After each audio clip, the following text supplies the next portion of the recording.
Un saluto a tutti voi, ben trovati a questa edizione del nostro telegiornale. Sarà allestita domani la Camera Ardente in Campidoglio per David Sassoli, il presidente del Parlamento europeo morto nella notte tra lunedì e ieri a 65 anni nel centro di riferimento oncologico di Aviano, dove era ricoverato dal 26 dicembre per le complicanze al sistema immunitario causate da una polmonite.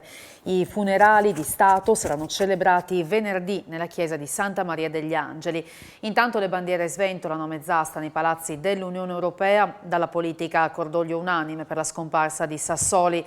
Il capo dello Stato Mattarella si è fatto portavoce del profondo dolore degli italiani e degli europei. Il presidente del Consiglio Mario Draghi ha parlato di sgomento per la morte di una persona simbolo di equilibrio, umanità e generosità.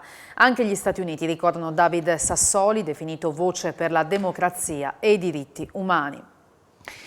Condannato a 5 mesi e a un maxi risarcimento, Ugo Rossi, Novax Fiorano e consigliere comunale a Trieste, è stato ritenuto colpevole dal Tribunale di Trieste per quanto avvenuto all'esterno di un ufficio postale. Colpevole, Ugo Rossi, consigliere comunale a Trieste del Movimento 3V, è stato condannato a una pena di 5 mesi con la condizionale e a un risarcimento di 2.500 euro per quanto avvenuto il 21 settembre a San Giovanni. Il consigliere, all'epoca candidato sindaco, era intervenuto davanti a un ufficio postale dove alcune persone erano state allontanate perché non indossavano la mascherina. Rossi si era presentato con tanto di megafono che aveva usato per arringare i presenti, ma troppo vicino a un carabiniere che aveva subito delle lesioni al timpano. Ne era nata una colluttazione con lo stesso Rossi che aveva opposto resistenza. Il consigliere era stato processato per direttissima, il PM Pietro Montrone aveva chiesto 1 anno e 6 mesi di reclusione, ma il giudice Camillo Poilucci ha preferito una mano più morbida pur riconoscendo le accuse di resistenza, pubblico ufficiale e lesione aggravata. Non è previsto che Rossi decada da consigliere. Il diretto interessato ha fatto una diretta Facebook parlando di comportamento inaccettabile perché il suo avvocato, Giuseppe Turco, non è stato fatto entrare in tribunale perché senza Green Pass ma con esenzione. È stata comunque annunciata la volontà di fare appello. Richiesta di rinvio a giudizio per omicidio stradale da parte della Procura di Pordenone per l'uomo che nel 2019 travolse e uccise a Prata l'imprenditore in pensione Guido Basso.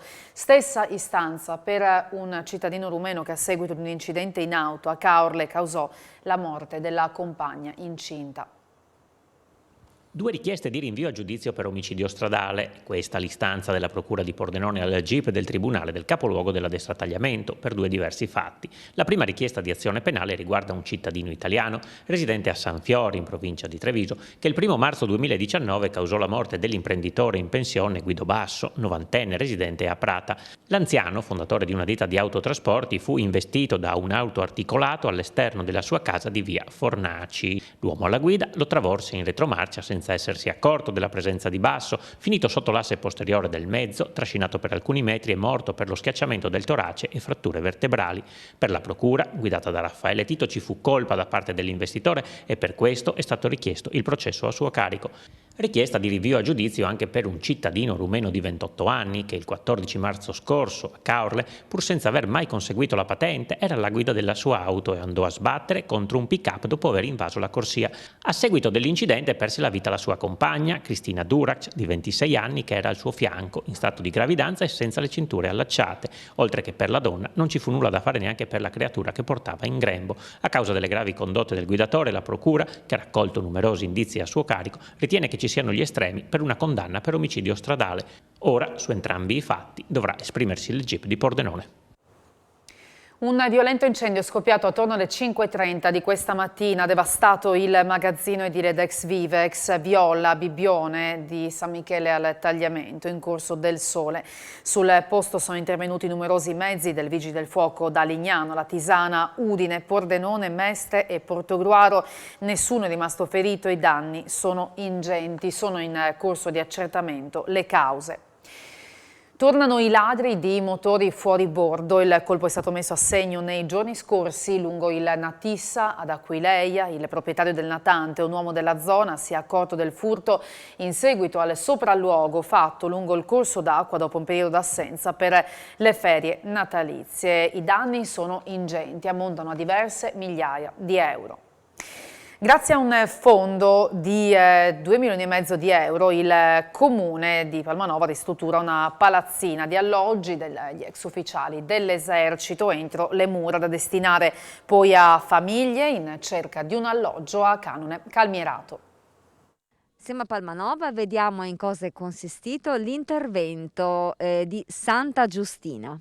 Santa Giustina era un posto di alloggi popolari, è stato riconvertito in alloggi di edilizia convenzionata con una grossa spesa anche da parte del comune, però sono avanzati 2.600.000 euro che noi contiamo di investire in un altro recupero dentro la cinta muraria degli alloggi popolari che sono situati in 3 condomini che verranno recuperati con grosso beneficio per tutta la città. Gli accordi con l'Ater sono in questo senso, è stata fatta la richiesta di acquisizione da parte del comune al demanio militare, che poi il comune trasferirà la proprietà all'Ater, e si conta nel giro di 2 o 3 anni di riuscire a fare questo intervento molto buono. Roberto Novelli, vice sindaco di Cividale, il giorno dopo la comparsa dei volantini Novax affissi all'esterno delle scuole del territorio, risponde dicendo: è una vergogna, queste persone dovrebbero avere il coraggio di mostrare la faccia. Trovati anche in altri luoghi della città, i volantini sono stati rimossi dalla polizia locale.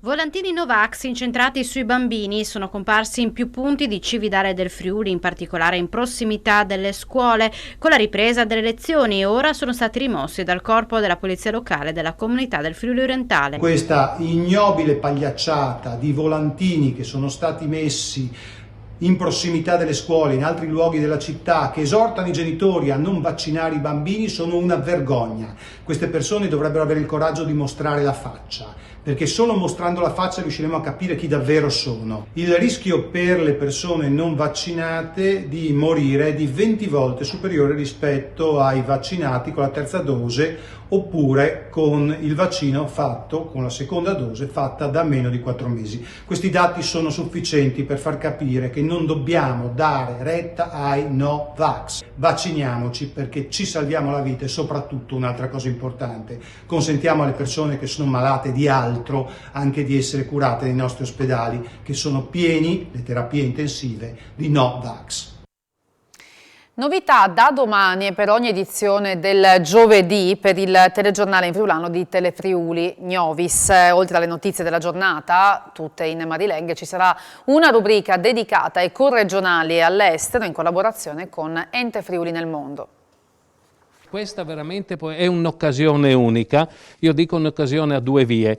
Da una parte per noi friulani far vedere quello che succede nella loro terra e far conoscere l'attualità di ogni giorno a tutti i friulani sparsi nei 160 fogolars furlans nel mondo, ma nello stesso tempo, grazie alla collaborazione con Telefriuli, raccogliere le notizie di quello che fanno i nostri friulani all'estero, no?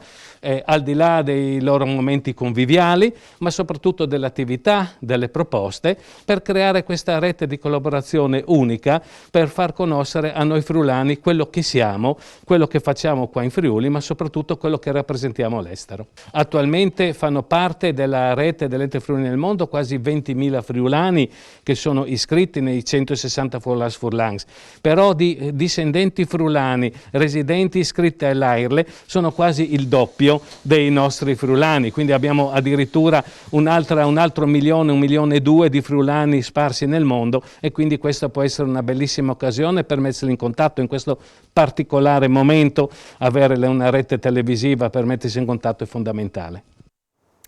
Attraverso il libro della leggerezza o del salto in alto in Friuli, Mario Gasparetto, presidente di Udin Jump, ha voluto ricordare il campione di salto in alto Alessandro Talotti, scomparso lo scorso maggio. È stato presentato in Sala Iace il libro dedicato al campione di salto in alto Alessandro Talotti, della leggerezza o del salto in alto in Friuli, scritto da Mario Gasparetto, presidente di Udine Jump, associazione che promuove il meeting di atletica leggera Udin Jump Development 2022 che si terrà ad inizio febbraio. Leggerezza è la parola che meglio rappresenta questo grande atleta friulano, la cui statura sportiva e umana ha segnato il mondo dell'atletica regionale e nazionale, ha ricordato l'assessore regionale a cultura e sport Tiziana Gibelli. Il libro, dedicato al campione friulano, intende rispondere alla domanda se esista una scuola udinese di salto in alto. Come ha ricordato l'autore Mario Gasparetto, questa regione vanta oltre 20 titoli italiani assoluti maschili e femminili in 50 anni nella disciplina del salto in alto. Un libro rivolto soprattutto ai giovani e che supporta la campagna di prevenzione del tumore promossa da Andos, assieme all'Università di Udine, al Comune di Udine, alla Regione e al Consiglio regionale. All'evento ha preso parte anche Giorgio Brandolin, presidente del CONI FVG, tra i promotori del meeting di atletica, che ha voluto lanciare un appello a difesa del mondo sportivo, che a causa della pandemia sta perdendo percentuali tra il 15 e il 20% di iscritti e atleti in alcune discipline fondamentali.